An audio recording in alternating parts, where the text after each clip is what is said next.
భార్య కళ్ళు తిరిగి పడిపోతే భర్త హాస్పిటల్కి తీసుకెళ్ళాడు. డాక్టర్: నీ భార్య చనిపోయింది, తీసుకెళ్ళండి. భర్త: సరేనని తీసుకెళ్ళాడు. శ్మశానం దగ్గరికి వెళ్ళాక తన భార్య కళ్ళు తెరిచి లేస్తుంది. భార్య: ఏమండి, నేను బ్రతికే ఉన్నాను. భర్త: ఏంటే, నీకు డాక్టర్ కన్నా ఎక్కువ తెలుసా? నోరు మూసుకుని పడుకో. స్వామీజీ: నాయనా, మందు తాగక నాయనా, నరకానికి వెళ్తావు. మందుబాబు: అవునా స్వామీజీ, మరి ఆ మందు అమ్మేవాడు? స్వామీజీ: అతను కూడా నరకానికే.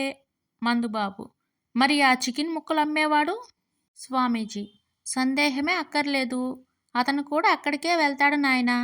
మందుబాబు: సందేహమే అక్కర్లేదు స్వామి, వీళ్ళందరూ అక్కడే ఉంటే అది స్వర్గమే కానీ నరకం ఎలా అవుతుంది స్వామి?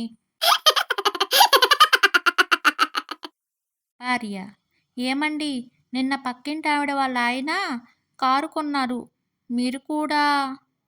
భర్త: అవునా, మొన్న మన ఎదురింటి ఆయన రెండో పెళ్లి చేసుకున్నారు, మరి నేను కూడా? భర్త: ఏమోయ్, నాకెందుకో నిద్ర పట్టట్లేదు. భార్య: అయితే వెళ్ళి బట్టలు ఉతుకుపోండి. భర్త: అబ్బే, నిద్ర మత్తులో చెప్పాను అంతే. మనిషి శరీరంలో 39,000 నరాలు ఉంటాయంట, కానీ వీటిలో ఏ నరాన్ని ఎప్పుడు నొక్కాలో భార్యకు తెలిసినట్టుగా ఎవరికి తెలియదు. రాజు: ఏరా రవి, మీ అమ్మాయికి పెళ్లి సంబంధం కుదిరిందంటగా, కట్నంగా ఏమిస్తున్నారు? రవి: అల్లుడికి పడవ కొనియమన్నారా. రాజు: పడవ ఎందుకు?